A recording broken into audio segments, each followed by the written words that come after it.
kumpulan soal seleksi P3K CPNS Formasi Pemadam Kebakaran, tema kompetensi teknis.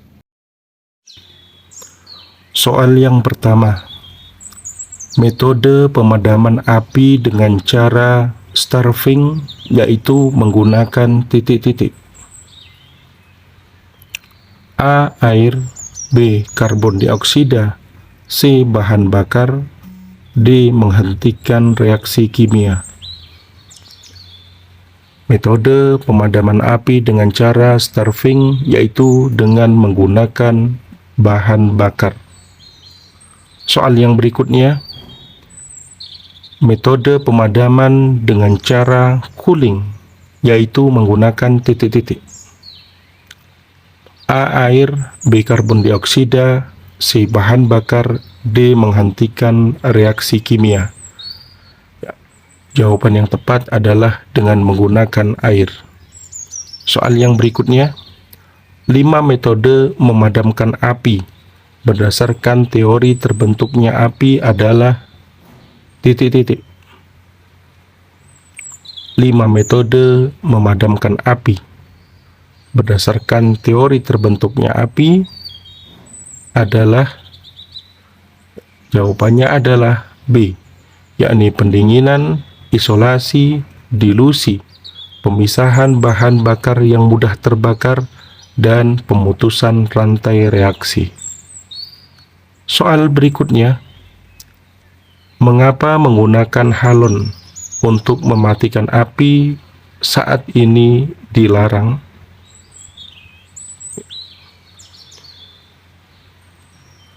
Ya, jawabannya, mengapa penggunaan halon untuk mematikan api saat ini dilarang, yaitu karena dapat menimbulkan efek rumah kaca.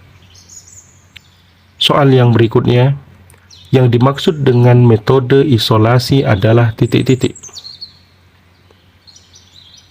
Yang dimaksud dengan metode isolasi adalah, ya, jawabannya adalah menutup permukaan bahan yang mudah terbakar dengan tujuan menghalangi O2 dengan media busa atau serbuk.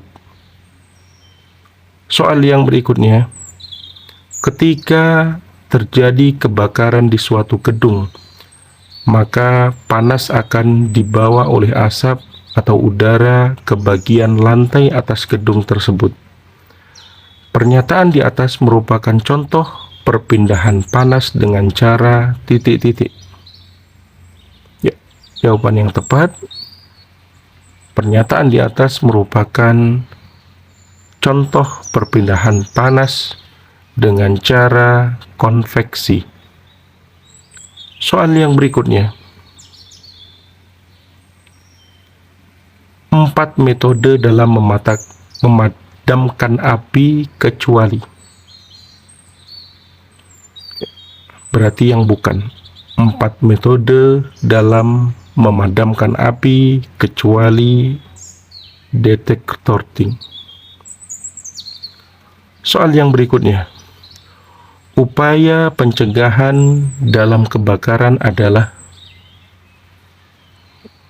jawaban yang tepat, upaya pencegahan dalam terjadinya kebakaran adalah, ya, dengan melakukan sosialisasi penyuluhan kepada warga masyarakat dan pemeriksaan alat proteksi kebakaran pada gedung secara berkala.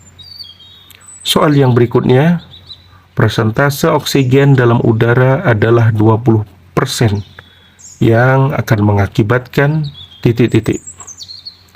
Presentasi oksigen dalam udara adalah 20% yang akan mengakibatkan, jawabannya adalah normal dan tidak ada akibatnya. Soal yang berikutnya, rumus molekul neon, karbon dioksida, dan helium berturut-turut adalah, ya, jawabannya adalah C, Ne sebagai lambang dari neon, kemudian karbon dioksida, CO2, dan helium, He. Soal yang berikutnya, metode pemadaman api di bawah ini kecuali. Ya, jawaban yang tepat, metode pemadaman api di bawah ini kecuali memadamkan api. Soal yang berikutnya, urutan dalam menggunakan apar yang benar adalah titik-titik. Ya, jawaban yang tepat adalah C. Pull, aim, squeeze, dan sweep. Soal yang berikutnya, nomor telepon darurat pemadam kebakaran adalah titik-titik. Nomor telepon darurat pemadam kebakaran adalah 113. Soal yang berikutnya, berikut ini adalah tugas-tugas pemadam kebakaran kecuali titik-titik. Ya, jawaban yang tepat adalah evaluasi, yang tidak termasuk dalam tugas-tugas pemadam kebakaran. Soal yang berikutnya, klasifikasi kebakaran menurut Permenaker nomor 4 tahun 1980 kecuali titik-titik. Jawaban yang tepat adalah E, yaitu kebakaran karena benda elektronik. Soal yang berikutnya, prinsip utama dari memadamkan api adalah titik-titik. Ya. Jawaban yang tepat adalah A, yakni mematikan salah satu unsur pembentuk api. Soal yang berikutnya, proteksi kebakaran aktif adalah di bawah ini kecuali. Proteksi kebakaran aktif di bawah ini kecuali, jawabannya adalah smoothing. Soal yang berikutnya, proteksi kebakaran pasif kecuali titik-titik. Jawaban yang tepat adalah hidran. Soal yang berikutnya, urutan fase kebakaran adalah titik-titik. Urutan fase dalam terjadinya kebakaran api adalah titik-titik. Ya, jawabannya adalah D, yaitu fase pertumbuhan, flashover, stabil, dan pendinginan. Soal yang berikutnya, yang dimaksud dengan tahap flashover adalah titik-titik. Jawaban yang tepat dari soal ini, yang dimaksud tahap flashover adalah penyalaan simultan terhadap semua benda yang mudah menyala di dalam suatu ruangan. Soal yang berikutnya, pemadam kebakaran lahir pada tanggal titik-titik. Ya.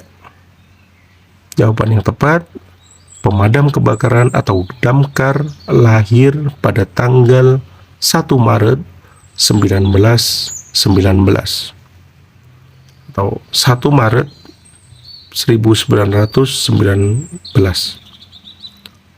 Soal yang berikutnya, Yuda Bramajaya artinya adalah titik-titik.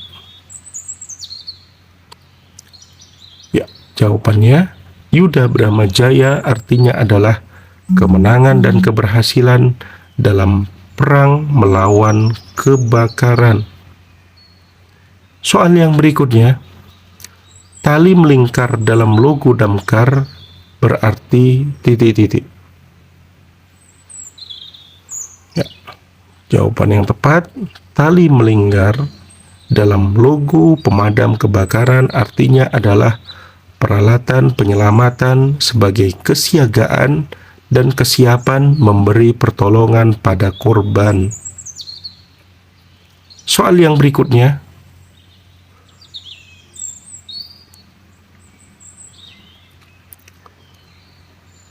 arti lambang tali yang dibentuk bangun lingkaran, artinya arti lambang tali yang dibentuk dan membentuk lingkaran artinya adalah titik-titik. Jawaban yang tepat adalah melambangkan tugas pemadam kebakaran itu bagaikan lingkaran yang tidak berujung dan tidak berpangkal. Soal yang berikutnya, warna kuning pada lambang logo pemadam kebakaran artinya adalah titik-titik. Ya, jawabannya warna kuning dalam lambang damkar artinya adalah kesetiaan.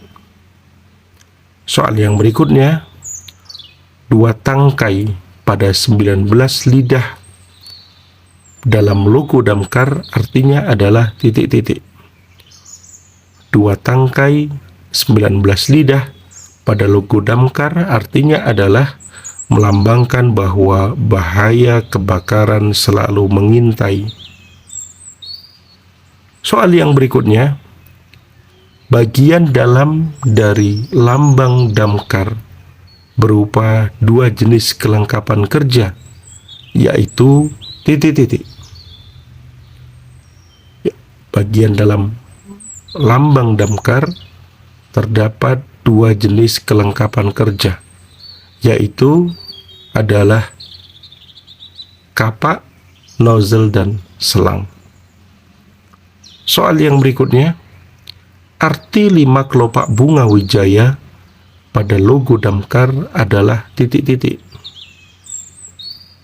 Arti 5 kelopak bunga wijaya pada logo damkar adalah kemenangan dalam pelaksanaan tugas. Soal yang berikutnya, urutan cara dalam menggunakan APAR yang benar adalah titik-titik. Ya, urutan cara dalam penggunaan APAR yang benar adalah pas. Soal yang berikutnya, kebakaran yang terjadi karena kegagalan fungsi peralatan listrik dipadamkan dengan APAR jenis titik-titik. Jawaban yang tepat adalah dry chemical powder, CO2, dan HCFC. Soal yang berikutnya, kebakaran kelas D merupakan kebakaran akibat dari titik-titik. Jawaban yang tepat, kebakaran kelas D merupakan kebakaran akibat logam seperti sodium, magnesium, aluminium, dan lain sebagainya. Soal yang berikutnya, halon hanya efektif untuk kebakaran kelas B dan C, tetapi penggunaannya sudah dihentikan karena dapat merusak lapisan ozon. Pengganti dari halon adalah titik-titik. Ya, jawabannya adalah energen. Soal yang berikutnya, alat pemadam coupling adalah titik-titik. Ya, jawabannya, alat pemadam coupling adalah alat yang digunakan untuk menyambung antara 2 buah selang dengan diameter yang sama. Soal yang berikutnya, penyemprot atau nozzle berfungsi untuk titik-titik. Ya, nozzle atau penyemprot itu berfungsi sebagai alat yang mempercepat aliran air yang keluar dari ujung selang serta untuk membentuk pecahan aliran air.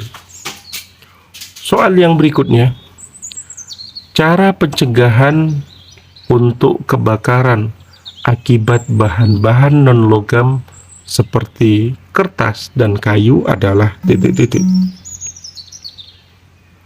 Ya, jawaban yang tepat dari soal ini adalah tempatkan lap kain yang berminyak pada tempat yang terpisah. Soal yang berikutnya, alat yang ringan serta mudah digunakan oleh satu orang untuk memadamkan api pada mula terjadinya kebakaran adalah titik-titik. Alat yang ringan serta mudah digunakan oleh satu orang untuk memadamkan api pada mula terjadinya kebakaran adalah, ya, jawabannya adalah tabung alat pemadam api ringan. Soal yang berikutnya, cara menggunakan tabung apar yang benar adalah, ya, cara menggunakan tabung apar yang benar adalah dengan membelakangi arah mata angin. Soal yang berikutnya, siapakah yang boleh mengoperasikan hidran ketika terjadi musibah kebakaran? Jawabannya, yang boleh mengoperasikan hidran ketika terjadi kebakaran adalah anggota tim damkar yang sudah terlatih. Semoga bermanfaat bagi kita semua.